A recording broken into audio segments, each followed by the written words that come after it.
Welcome to Rash Retro Comics. In this video, I'm going to go over a few DC books that I picked up at my local comic book store. Now, I made a previous video about this local comic book store that's actually closing at the end of this month, where I bought some nice Silver Age Marvels. This time, I thought I would spend some time in the DC section. And to my surprise, I actually found some pretty good deals. Books that I were happy to purchase.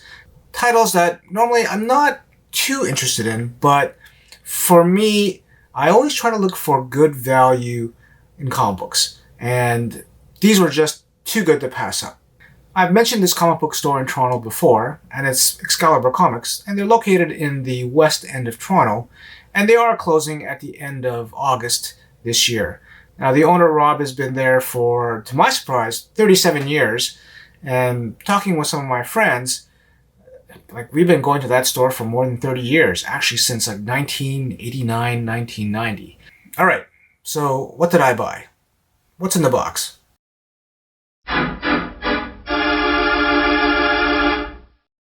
DC Silver Age compared to Marvel just seems to be harder to find in higher grade and nicer shape. It's not always easy to find what I would call early Silver Age DCs in nice shape at reasonable prices. So, as an example, I picked up this Atom number 4. Now, there's nothing special about this issue, but these are hard to locate in high grade. And when you come across them, they tend to be kind of expensive. So, I believe this number 4 only cost me about $50 Canadian or about 35 US, which to me seems really cheap. I do have some Atom issues in my collection, but nothing this early. There's nothing special about it. These aren't key issues, but they're just kind of hard to find. And there's something very nice nostalgic about DC comic books. Atom only lasted, I believe, about 40 issues or so. And he first appeared in Showcase. And I believe the artwork for this is done by Gil Kane. So there you go, Atom number 4. This is a very nice copy of Batman number 243, which is also a Neal Adams issue. Now, Batman 244, which I'll show over here, is a very popular issue with collectors because it's a wonderful Ra's al Ghul cover. But he did a 3-issue set, 243, 244, and 245. This is tough to find in high grade just because of the black cover. And I do have a copy in my collection of this already, but nothing close to being this nice. This was about $80 Canadian, which is about 60 or 55, 60 US, which again, I thought was really cheap for the grade. These books under the glass had been there for quite a while, because you can just tell from the bags that they were originally in. The bags were really kind of old. So I don't know how old these price tags were, but it just kind of shows these kind of DC books can kind of just sit, and because nobody's just really interested. Although Batman would be a title that would be kind of popular with collectors. But yeah, really happy to add this to my collection. Batman 243. I want to talk a little bit about DC comic books, specifically back issues and Silver Age issues.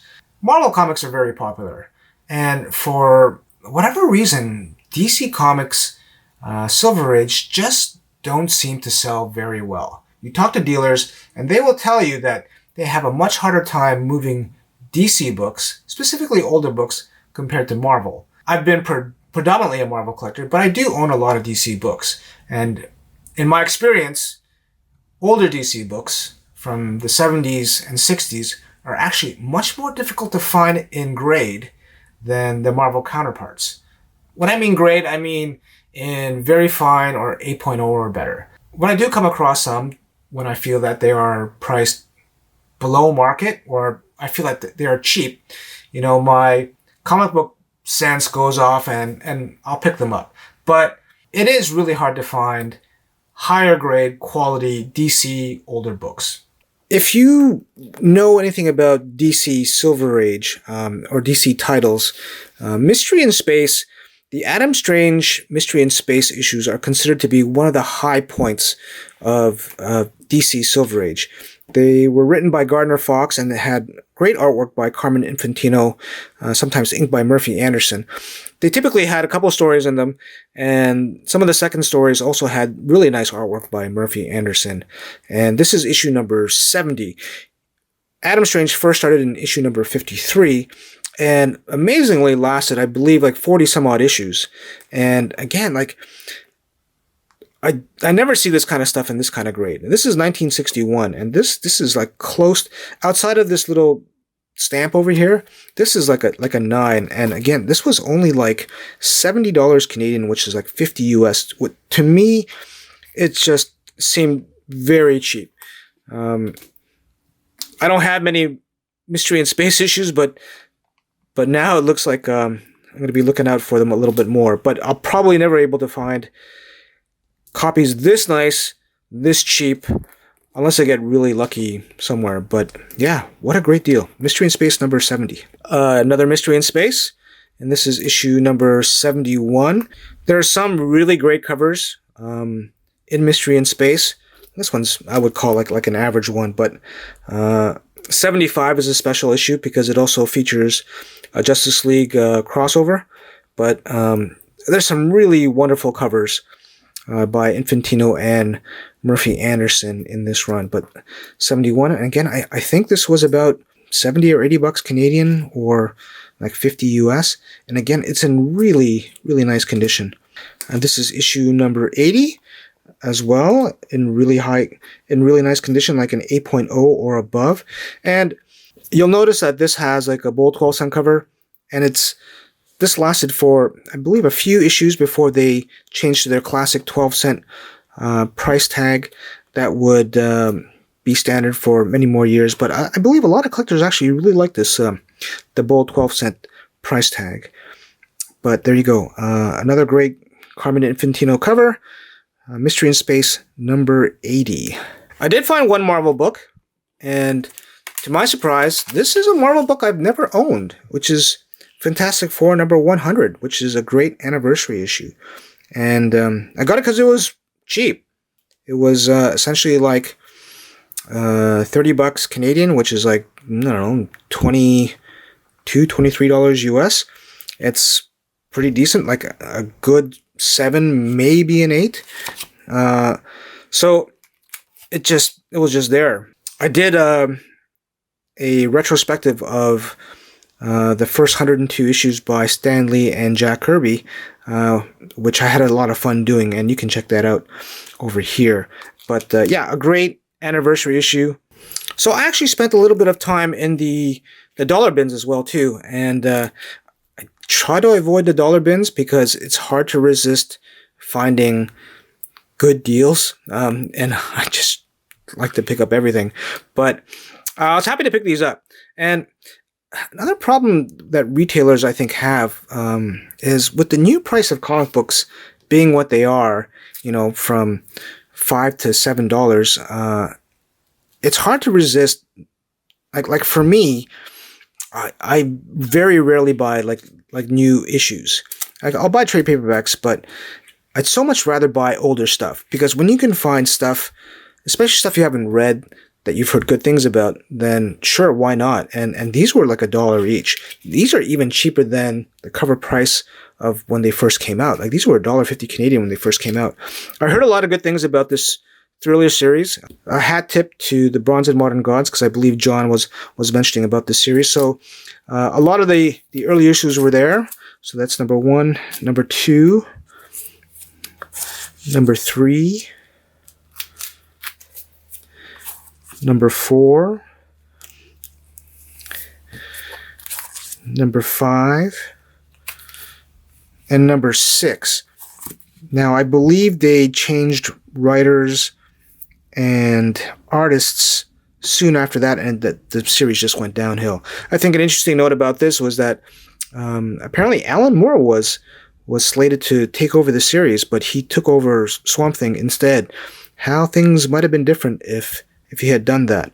But looking forward to reading these, and I hope I have that entire story arc here. But hey, like for $1 each, and it's like, yeah, it's more stuff to add to my collection, but yeah, couldn't resist these. Comic book stores these days, it's a much tougher business to run. One of the drivers as to why this store is closing, as well as other comic book stores, it's becoming increasingly difficult for comic book stores to turn a profit.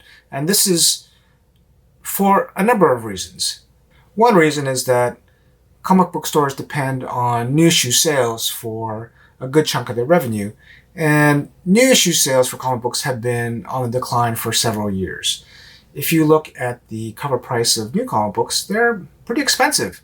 They're $5 to $7 US, and when you convert that to Canadian, it's far more. On top of that, getting comic books from your distributor or from the wholesalers is much more expensive than it used to be. What do I mean by that?